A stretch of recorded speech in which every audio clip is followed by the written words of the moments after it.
Hello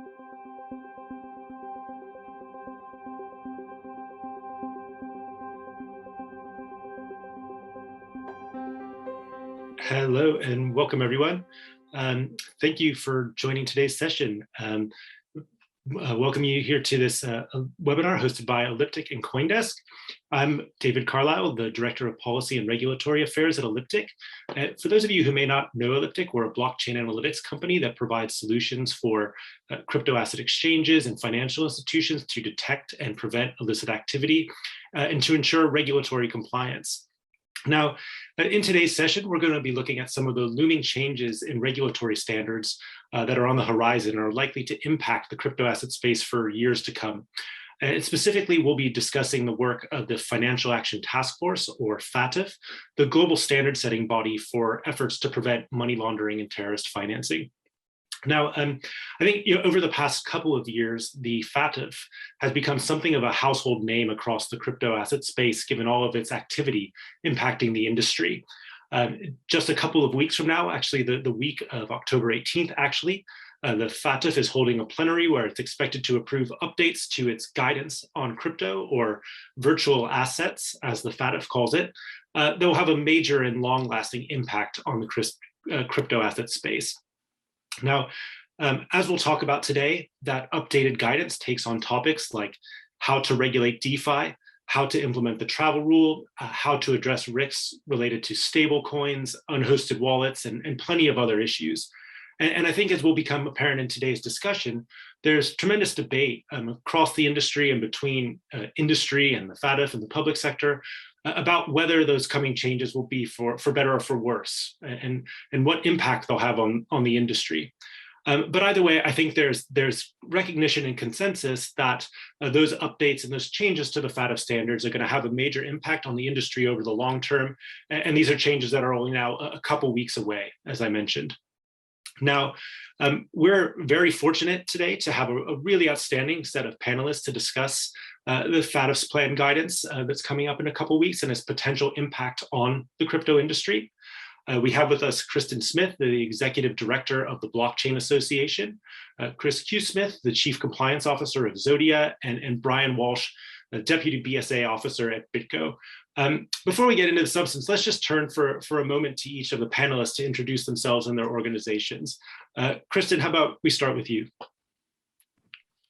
Yeah, no, great. Thanks, David, and thanks for doing this today. I think, as we were discussing beforehand, this is something that's been on everyone's back burners for a while, but an issue that I think is going to be front and center here soon enough.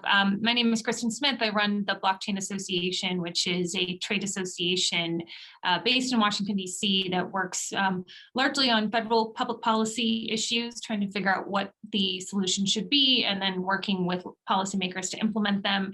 But we do get pulled into things like FATF because they do have such an impact of what happens to policy here in the United States. But I've been in Washington now for 21 years and worked in Capitol Hill and been on the advocacy side.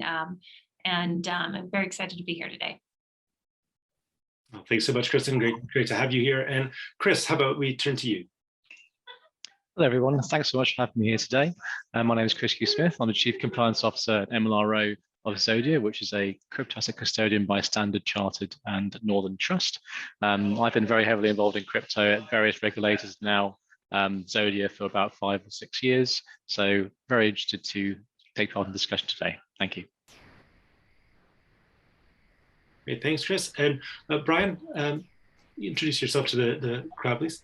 Thanks. Sure, thanks, David. So yes, my name is Brian Walsh. I'm the Deputy BSA Officer and Sanctions Officer here at BitGo. Traditionally, my career has been in the broker-dealer space, and I've been an AML officer for the better part of 19 years or so, and only in the crypto space for about 6 months. So I come in with a fresh set of eyes. And thanks for having me. Great, well, thanks. Great to have you all here. Thank you for joining us again, and really looking forward to your insights. Now, before we jump in, into the discussion with our panel, I just wanted to take a few minutes to level set a little bit. I mean, as Kristen mentioned, things have been on the back burner a bit. So I just wanted to talk a little bit about how we've got to where things are with the FATF and what to expect from the changes to their guidance that are upcoming. So I'm just going to share my screen very briefly. Just a moment. Now, for those of you who may be a bit less aware, the FATF, Financial Action Task Force, it's a global standard setting body that is recognized as the standard setter for all things related to anti-money laundering and counter-terrorist financing measures. And while it's doesn't have the force of regulation per se, it issues guidance that countries agree to adhere to and follow and implement as part of their regulation, so that there's consistent approaches to how countries regulate the financial sector for anti-money laundering purposes. The FATF has been around for about 3.5 decades. It was formed in 1989, but essentially more recently, it's been looking at a number of issues related to new technologies. And really the FATF started to look at crypto assets, or virtual assets as they called them, around 2014 or 2015, when some of the really major cases of say money laundering and cybercrime started appearing in this space. You can see a couple examples of those early reports that the FATF produced on virtual assets. They were very high level, though. It was just really an attempt by the standard setting body to come up with some definitions of what they were seeing in this space, and to try to understand at a high level what's happening here with this new technology and how we apply some of our anti-money laundering standards to it. But over the years, the FATF got more and more involved in this space, and as the crypto sector grew, as the impact of Bitcoin has become more profound throughout, I think the mainstream, the FATF really started to take a look at the space more deeply. And in 2019, it issued the guidance you can see there on virtual assets and virtual asset service providers, which really was its first attempt to set out a really comprehensive framework for the types of regulatory standards that should be implemented for crypto assets or virtual assets. And that guidance, it did a few things. It defined what makes a business a virtual asset service provider, or VASP, and subject to regulation. So it said if you're an exchange, if you're an ATM, you need to comply with anti-money laundering standards. It said among the things you need to do in some of those compliance measures is to comply with the travel rule. This is something, big controversial topic in the industry that we'll get to plenty today, but this requirement that VASPs or exchanges must swap customer data with one another when they transact. We'll talk a little bit about why that's so challenging and controversial with time during this session. But this guidance was what brought that online as a sort of global standard for the industry. And that guidance did a number of other things. It indicated that privacy coins should be treated as higher category of risk, and it addressed a number of other issues in the space. But it was really, again, the first attempt to apply comprehensive standards to how crypto should be regulated for anti-money laundering or AML purposes. But a few things happened in the intervening, even couple of years since that time passed. One of those is the explosion in DeFi products, but also a lot of concern among regulators and policymakers that DeFi platforms sit outside the regulatory perimeter, and you're concerned that they could be abused for money laundering purposes. So the FATF said, well, we need to start thinking about whether or how to address that problem. The industry started doing a lot of work to try to implement the travel rules. So actually creating solutions to try to implement this new data sharing challenge, but finding a lot of issues and challenges when it came to how to actually implement things in practice. And then there were, again, a number of other issues that came up, things related to unhosted wallets, where we saw action by FinCEN late last year to try to bring some regulatory clarity to how unhosted wallets should be treated for AML purposes. Also issues related to stable coins and other matters, NFTs. And as the industry it evolves at light speed, the FATF's thinking about, well, how do we keep up? And so in spring of this year, the FATF released draft guidance to update its 2019 guidance and try to address some of these topics. So they made that available publicly and invited the industry's comment.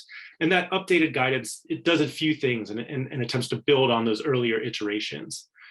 Firstly, it attempts to further clarify what a VASP is, and including, when should a DApp or decentralized applications or exchanges like DEXs, when should they be classified as VASPs and potentially regulated? It attempts to further clarify the application of the travel rule in this space, and especially to address something called the sunrise problem, which we may talk about, which is the uneven implementation of the travel rule as a requirement across different jurisdictions. So how do you apply this global requirement when countries move at very different speeds in terms of their regulation?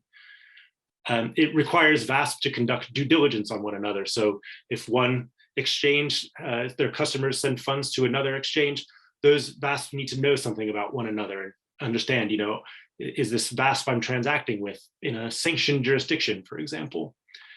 And it also, again, addresses some of those other issues I mentioned: stable coins, NFTs, unhosted wallets, and other things.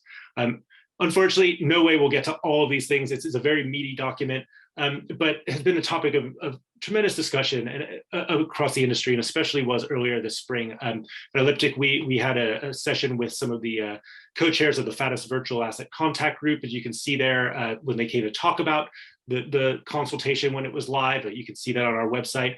But the industry also provided, I think, a very vigorous response and a very detailed and in-depth response to the FATF's request for commentary on this. And you can see there an example from Kristen's organization, the Blockchain Association, which provided, I think, a very, very thorough response to some of these changes that, again, are expected to be approved in the next couple of weeks. So that should hopefully get everyone up to speed. Again, it's been a few months since we've all looked at this, but I mean, Kristen, can you maybe just talk a little bit about, we showed the letter there from the Blockchain Association to the FATF on these changes. Could you maybe summarize, what was the industry perception of these proposed changes? And what is the industry's response to what's likely to come online here in the next couple of weeks?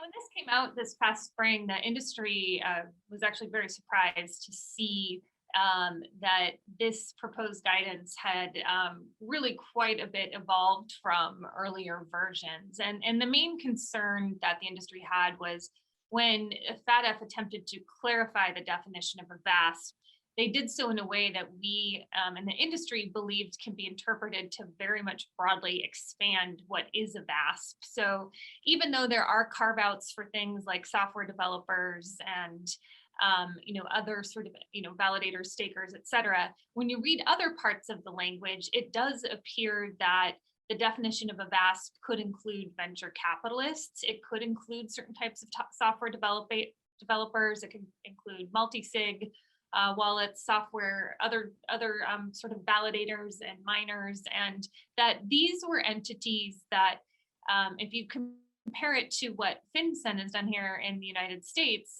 the guidance has always been that if you are a non-custodial entity, you don't have to register as a money services business, and money services business are the US version of a VASP. And so, depending on how something like this is implemented, it would mean that a lot of different organizations that don't take custody of funds, but more importantly, a lot of individuals who are just interacting with the ecosystem could be interpreted to have to register as a VASP and file reports on people that they interact with. And so that was fairly alarming for the industry.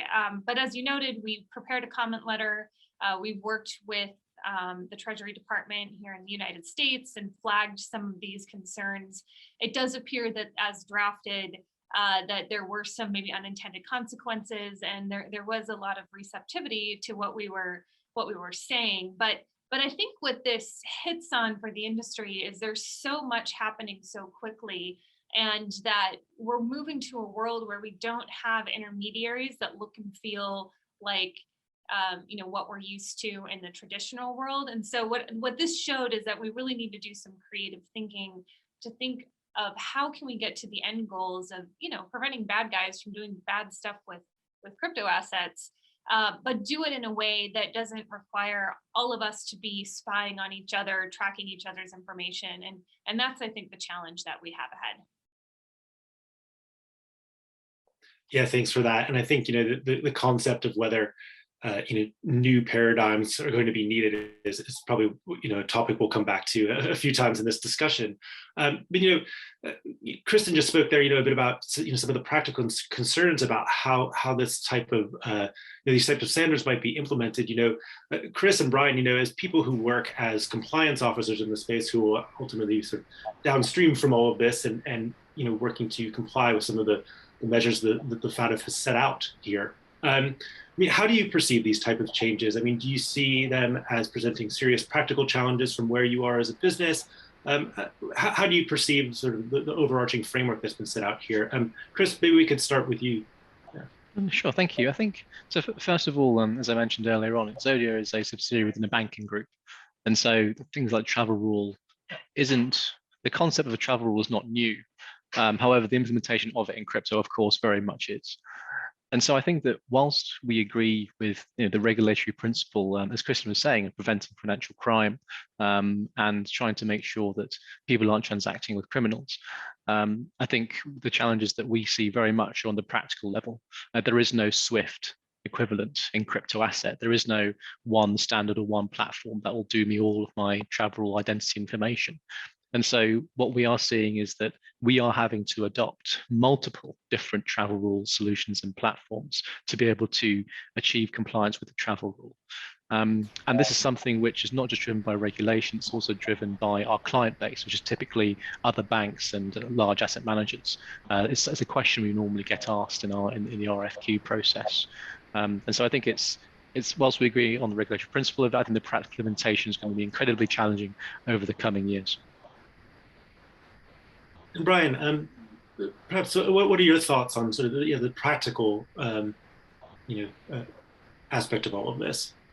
Yeah, so I think I'll echo what Chris said. So, and I know we're going to talk about travel rule in detail and the strides that may have been made so far, at least here in the U.S. from my vantage point. But FATF came out and said that there has not been sufficient advancement in the global implementation of the rule. There's a lack of implementation by jurisdiction, which you've already highlighted.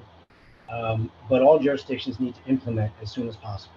So I would simply argue that the industry is still in its infancy and should allow to mature, quite frankly. Should the travel rule even apply to digital assets right now? Because you have blockchain analytics, you have the forensics, the blockchain never forgets, and it has a perpetual audit trail, right? And maybe it's as simple as law enforcement and regulators acquiring the tools to analyze this technology. And that might be hard for FATF and law enforcement and regulators alike to grasp, but to Chris's point, an industry-wide utility like SWIFT would be a more prudent approach, right? And for those that may not know, SWIFT is a global messaging network, I think used by 12 to 15,000 financial institutions that securely send and receive information as it relates to money transfer instructions. But again, the industry needs time to develop, and I don't feel that that was considered. And I know we're going to talk about it, but to me, the implementation feels rather rushed because it is very bifurcated.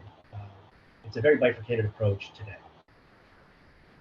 Thank you for that. And I think, we've hit upon a theme there, which is kind of the tension between using the aims and the manner, I should say, in which some of these standards are rolled out, and the way regulators and standard setting bodies maybe try to leverage pre-existing frameworks to address these new technologies, and then the question of what can the technology actually even do? What are some of the pain points between the technology and these pre-existing regulatory frameworks? And I think probably the area in the guidance where that's more evident than anything is probably the topic of decentralized finance and DeFi. And Kristen, I know in the letter you wrote to the FATF in response to the consultation, there's quite a lot in there on DeFi and some of the tension between firstly the way the standards are being applied, but also whether new approaches are needed for something like DeFi. So I wonder if you could just expand upon that specific point of DeFi and some of the tensions that may be there between with what the FATF is trying to accomplish.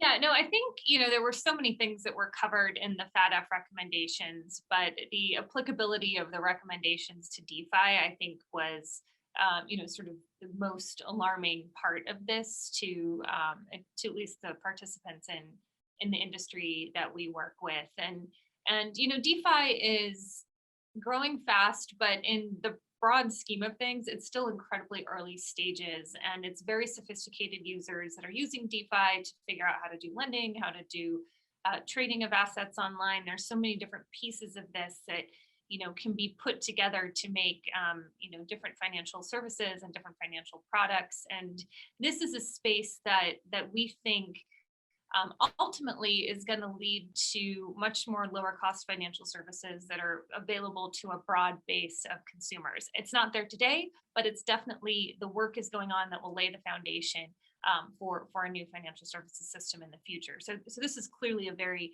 important part. But with DeFi, what you have are sort of software developers that put code out there that allow for different financial transactions to take place. And you don't need an intermediary. You don't have a customer relationship where you collect information that can then be shared.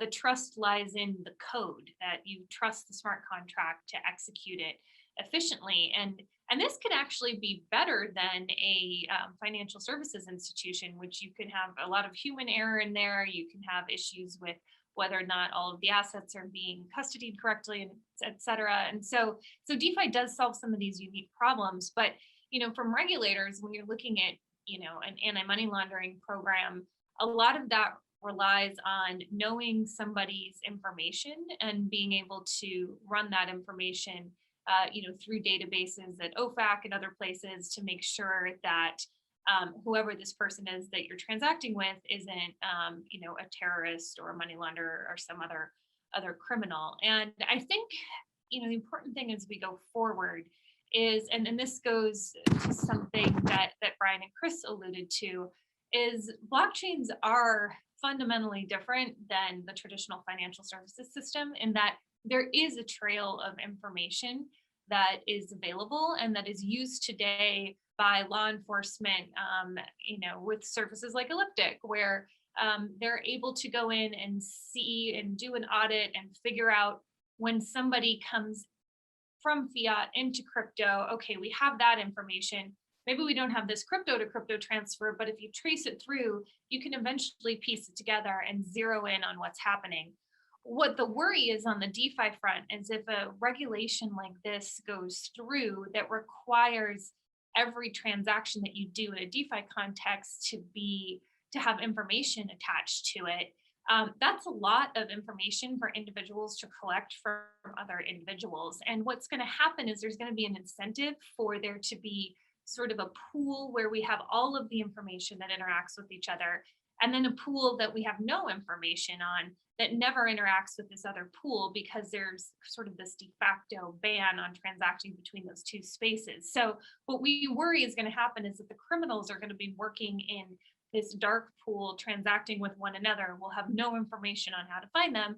But then, on the other side, we have the good people that are spying on one another and having to report that information to the government. So we don't think that the incentives work to actually solve the problem because the criminals will be able to find new ways to do it. So instead, we want to look towards technology solutions where we can know that we're acting with a trusted person without having to know all of the details about that person and doing reporting on that person.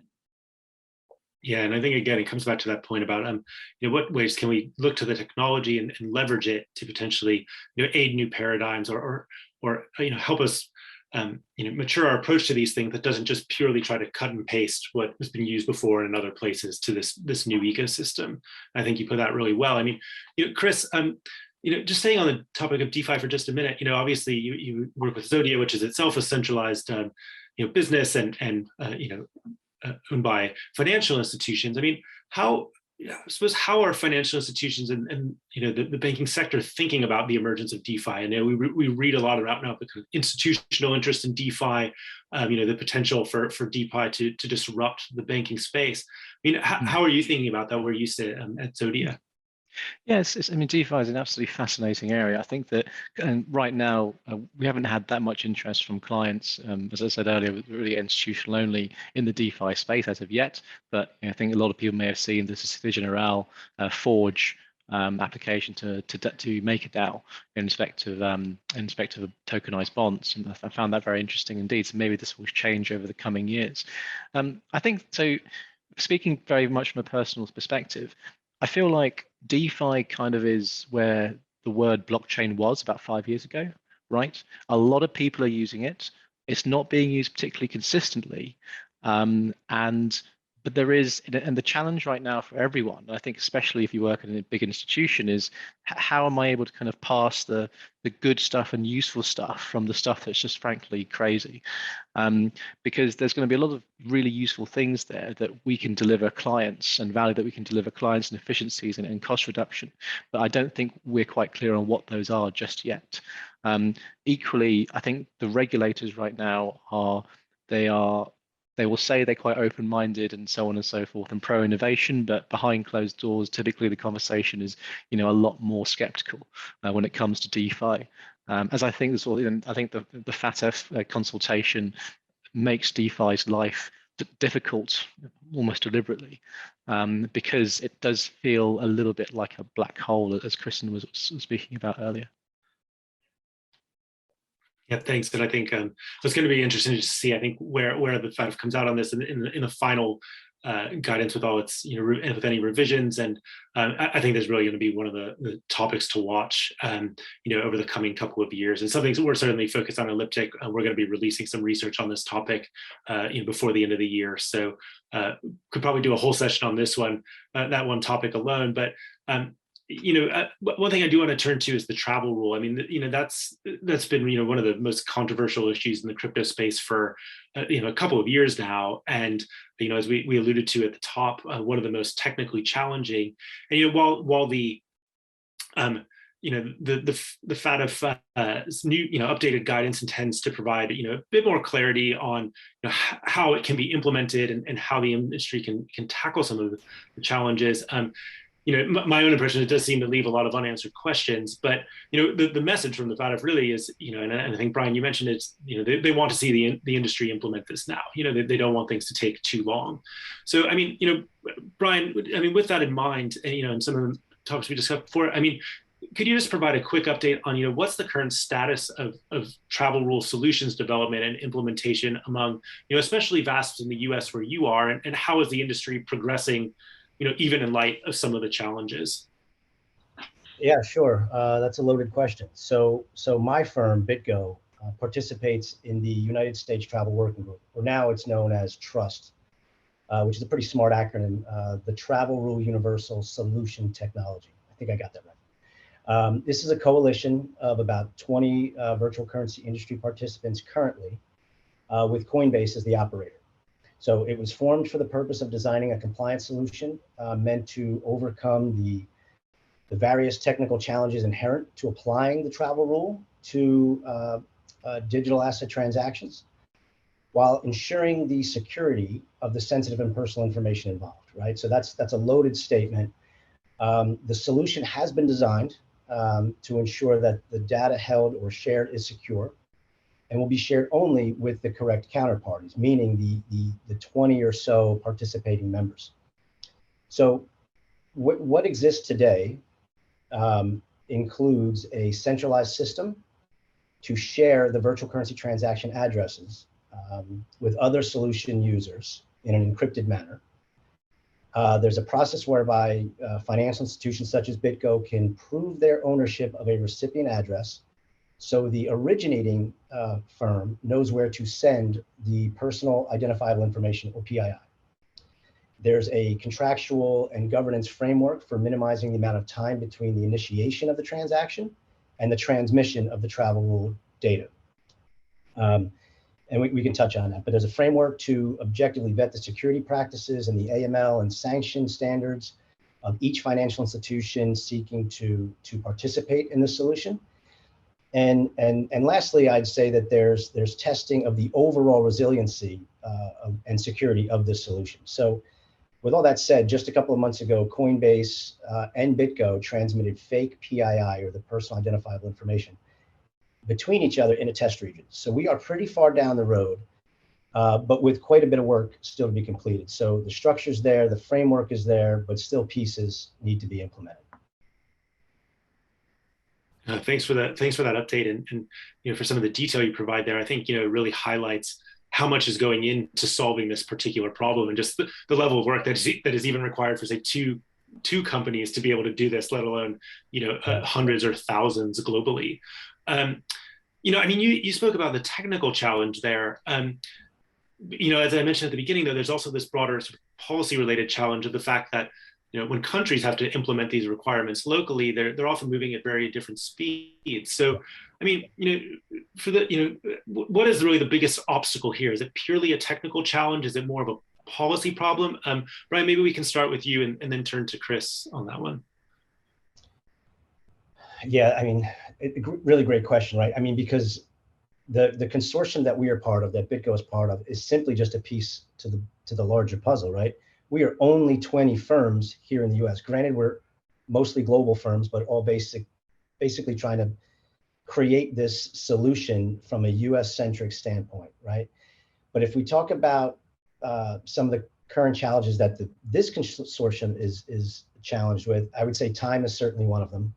So as you may know, earlier this year, the trust, or the Travel Rule Working Group, requested accepted relief from FinCEN, so that the participating members would have till January 2022 to build and implement the solution, complete the onboarding of these 20 or so VASPs, and demonstrate that the solution's security and effectiveness is solid.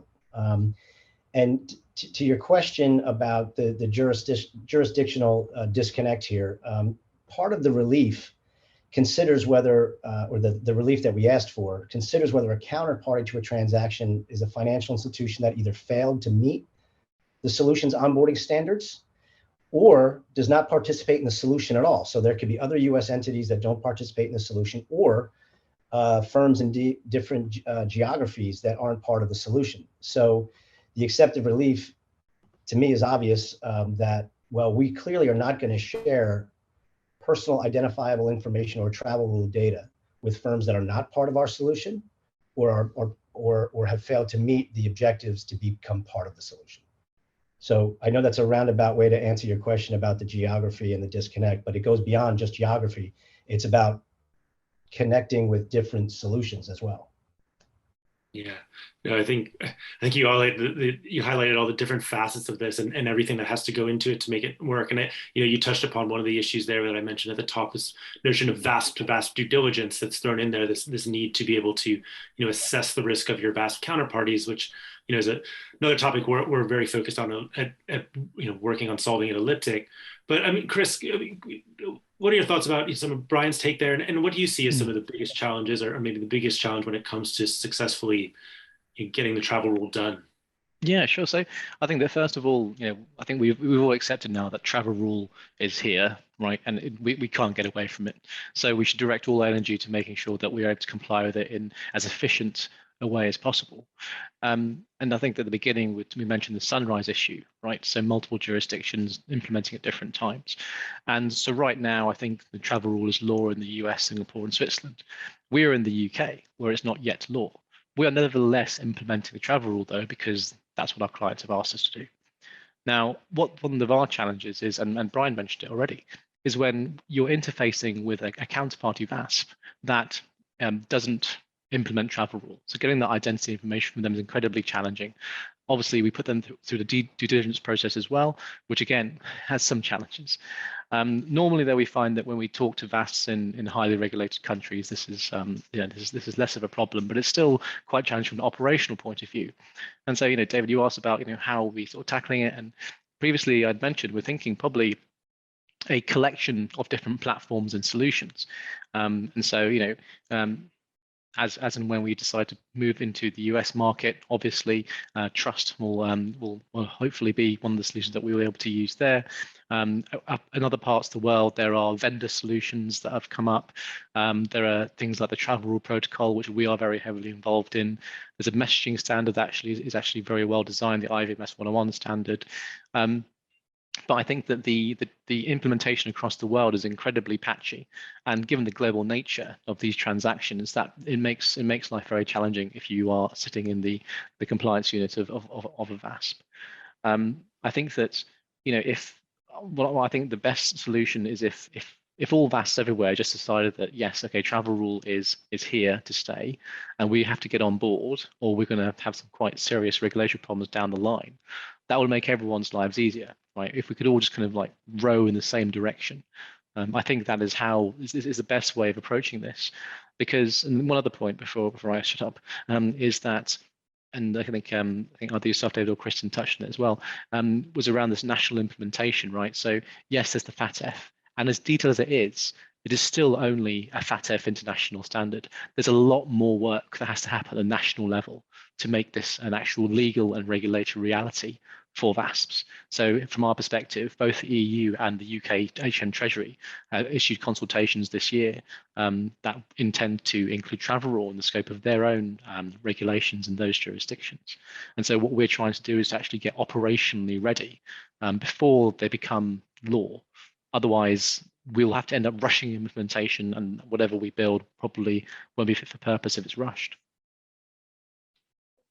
Thanks for that. And I think, I think in conclusion, and all the things we've spoken about here, things remain very, very fluid. In many ways, the guidance is, certainly attempting to provide clarity, but opening up a lot of questions and a number of cans of worms that, it's going to take some time to address. And I think it really highlights, how vigilant the industry is going to have to be in speaking with a common voice, and also, communicating these challenges with regulators and organizations like the FATF, as it's been doing.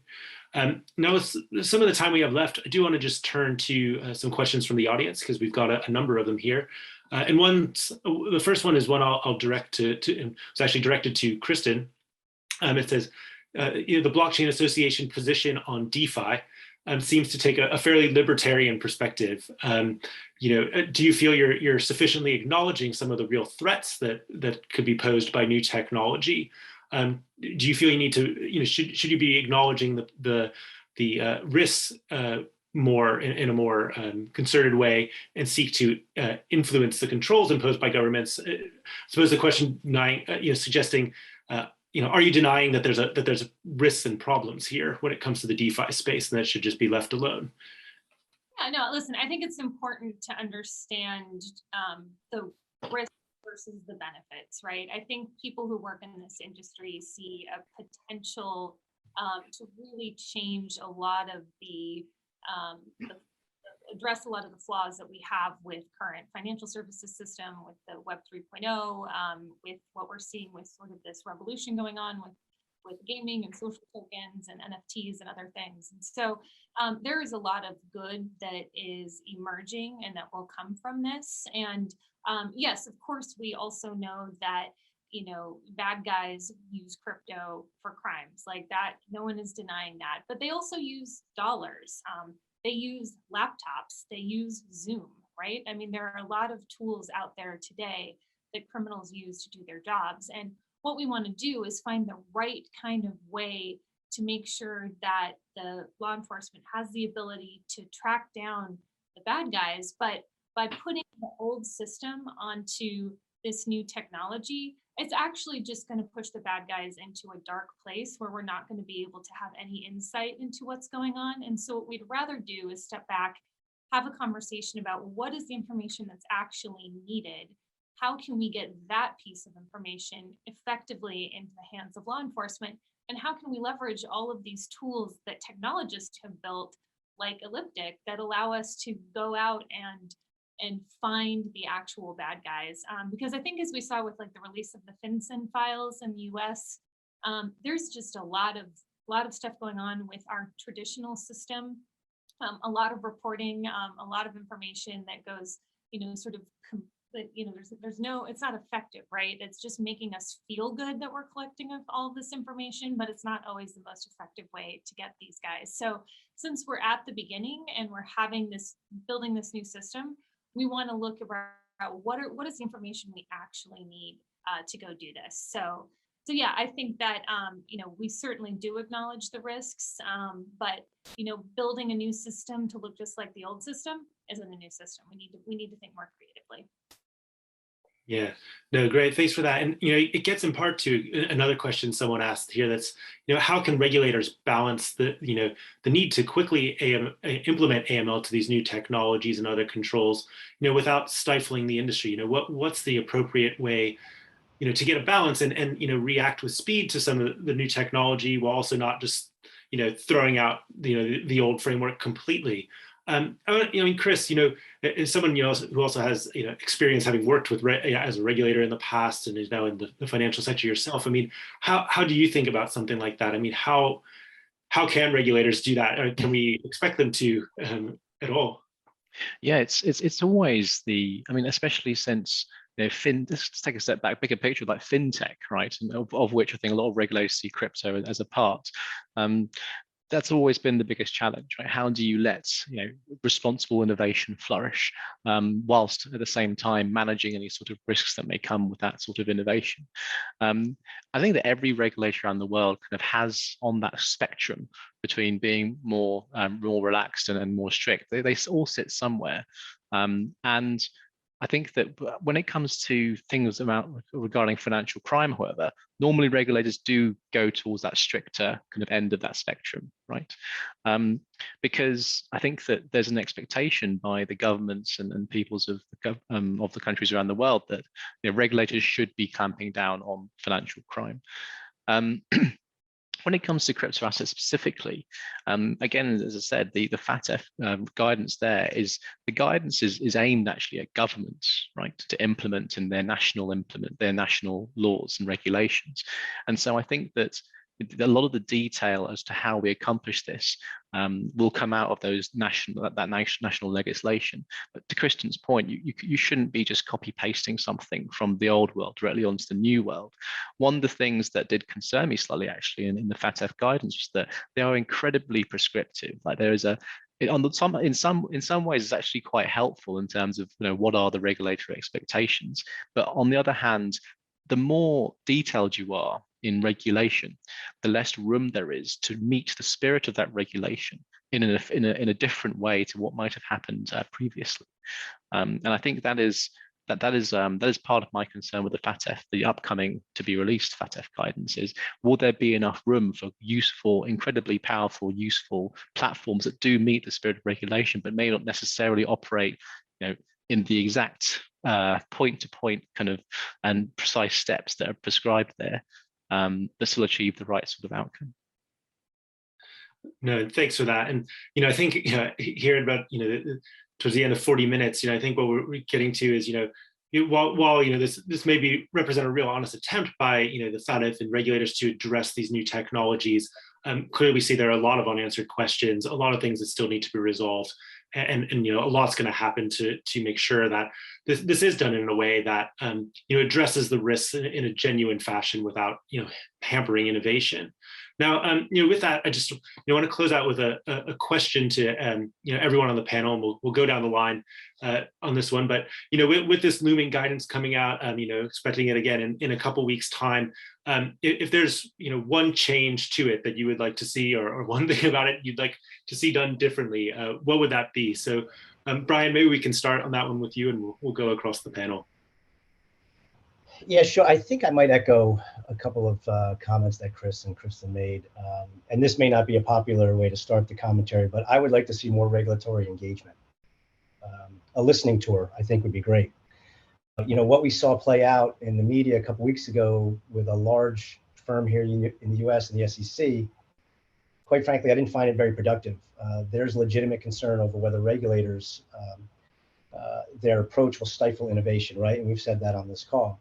For me, I think sensible regulation is a necessary component to increasing greater adoption of this space. The investing public needs to trust that there's appropriate guardrails, but the regulators may have a knee-jerk reaction to applying that typical framework, as you mentioned. And I don't think, again, that's not productive either. We need to collaborate in a way that makes sense. There's definitely an educational divide among a novice investor, crypto enthusiasts, and obviously regulators. And that gap will take some time to bridge. But I think continued communication and collaboration is absolutely key. And I'll just come back to the first statement. I think more engagement with regulators is necessary, and they need to listen. Active listening is important. Yeah, absolutely. Kristen, how about you? What's one thing you'd like to see done differently? Yeah, no, I actually agree with Brian that what we need is more dialogue between policymakers and the stakeholders who are working and building in this space, along with other stakeholders, right? Law enforcement and others. I think what's frustrating from, my seat here in Washington about FATF is this is, this global body that meets overseas. There are a bunch of different countries that participate in it, and they work sort of collectively to come up with the standards that everyone will have to follow. And yes, we can go talk to the Treasury Department, and but they're sort of one of like 38 or 39 countries that participate in FATF, and so it's difficult to have sort of to bring information forth, to share ideas. There was a sort of one listening session where some stakeholders were allowed to present, and we were very fortunate to have Rebecca Rettig with Ave, who co-chairs our AML CFT working group, participate in that. But it's not a dialogue back and forth. It's not asking questions. It's not getting in the weeds. It's not trying ideas. It's a very formal, sort of stiff and formal process. So I think having more open dialogue and also allowing some time for these technological solutions to develop. I mean, there's a lot of cool things that people are working on where you either can trust the token that it hasn't gone through criminal hands, or you can trust the wallet that it doesn't belong with anyone associated with criminals. These are all things that are under development that are going to take time, but by having dialogues around what would meet regulator concerns and empower law enforcement, I think we can actually build some really good technological solutions to address those concerns. And so, yeah, I think I agree with Brian 100%, more engagement, more dialogue. And Chris, last but not least, you share a few thoughts with us on what you'd like to see change. Well, at the risk of sounding rather unpopular, I think that the only solution to the Sunrise issue, which at the moment is probably one of the most pressing issues that I'm trying to grapple with, right, as an MLRO, is for every country to agree on a date at some point, whenever, in the next 18, 24 months, when the travel rule becomes law in their country at the same time, right? And obviously, it would be great, as we've discussed for the last kind of 45 minutes, to be able to use some of the best platforms and technology out there to achieve it as well. That's probably a bonus I'm probably being a bit naive and hoping for. But I do think that some way of solving that Sunrise issue would be, if I had a wand, that's what I would go for. Yeah, well, thanks for that. And we're at the end of our time here, and I think, needless to say, we've really only scratched the surface in terms of the range of issues, topics, challenges coming out of this. But I think you've all provided tremendous insight, and also a real great sense of the work that's going on in the industry to grapple with all of this. And I think we're going to be hearing a lot more about this topic over the next few months, and especially after the FATF releases its final guidance in the next few weeks. And so I'm sure this is just the beginning of a discussion that'll be had for the next few months and beyond. So just want to say a big thank you to all of our panelists today. Thank you for taking time and sharing insights with us and opinions so frankly. And thank you for everyone in the audience today. I hope this was an informative session. And I think this is a little bit topic we'll certainly be addressing at Elliptic in the next few months going forward. So thanks everyone, and have a good day wherever you are.